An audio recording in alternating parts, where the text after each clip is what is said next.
There are indigenous people in this land, and there are settlers in this land. And we need to start acknowledging that settler presence, because I was talking to my brother earlier today, and we were making a joke, and we were like, you know what? Since the presence of the fort and the settlers, there's always been hang around the fort Indians.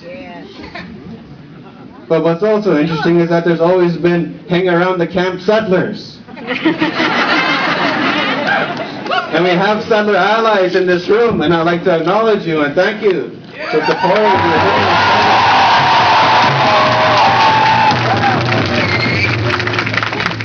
And it also needs to be known that this movement wasn't started by any chief. It wasn't started by any chief and council. It was started by the people. And it was started by our women.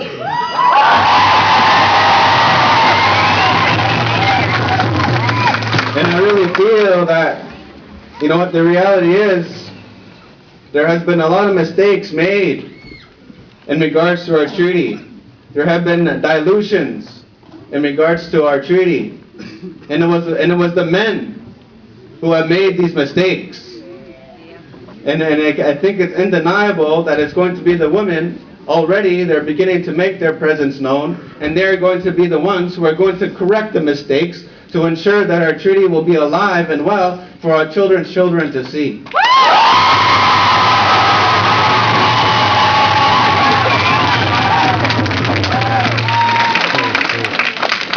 So the question is, what's going to happen when you leave here?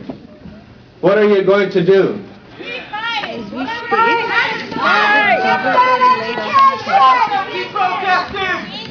I think that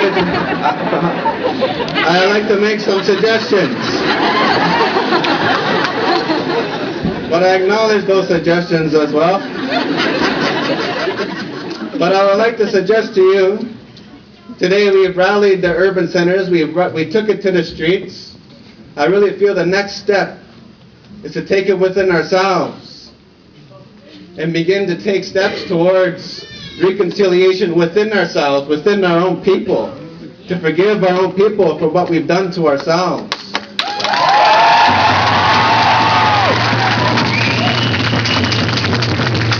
We got to take it to our families, and most importantly, we need to rally in our own communities. Because here's a perception that I've heard and I've understand, is that these bills that are coming, they're simply Canada's obligation to fulfill treaty. Because right now, many of our nations are lawless. We haven't implemented treaty within our own nations to establish our own laws.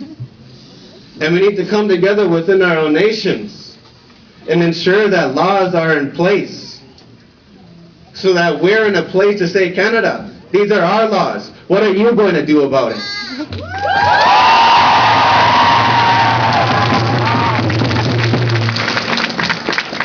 So I really feel that we need to stand in the truth of treaty and who we are, because the reality is, to speak along these lines can create a lot of contradictions in terms of modern agreements that we have with the province and that we have with the Canadian government. But the reality is that I don't believe that the solutions for our government, for our nation, will ever come from the province. I don't think the solutions for our nation will ever come from the federal government. I'm going to share with you a quick story, and I'm almost done. I had the opportunity